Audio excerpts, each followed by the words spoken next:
जिस व्यक्ति की बीमारी खत्म ही नहीं हो रही, कभी पाँव में दर्द आ गया, कभी कमर में दर्द आ गया, कभी पीठ में दर्द आ गया, कभी सिर में दर्द आ गया, कभी आंखों में तकलीफ हो गई, कभी दमा चलने लगा, सांस चलने लगी, कभी डॉक्टर को दिखाया तो थायराइड हो गया, कभी ब्लड कम हो गया, कोई प्लेटलेट कम हो गई, कोई कुछ हो गया, कोई कुछ हो गया। डॉक्टर को दिखाओ, डॉक्टर जो दवाई दे कुंदकेश्वर महादेव के नाम से उसको खाओ। तुमको ऐसा लगे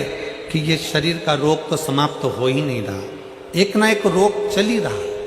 ये रोग समाप्त होने का नाम ही नहीं ले रहा। पिपलेश्वर महादेव का नाम लेकर और पिपलेश्वर महादेव का नाम लेकर किसी भी शिवालय में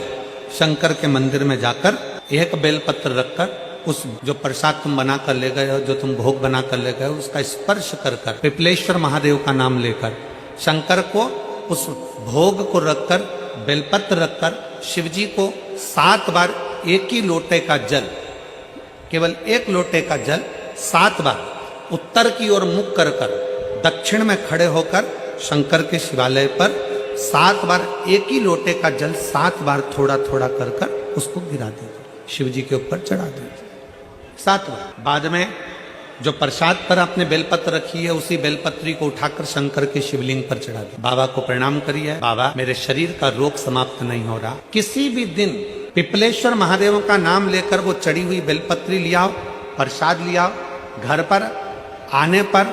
जैसे ही घर के अंदर प्रवेश करो सबसे पहले बेलपत्री को चबा चबा कर खा लो। फिर वो जो प्रसाद है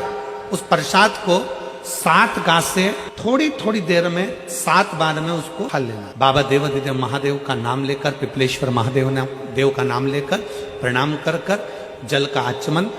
हाथ की हथेली में जल लेकर 7 बार आचमन कर लीजिए और शिव का पिपलेश्वर महादेव का नाम ले लीजिए। धीरे धीरे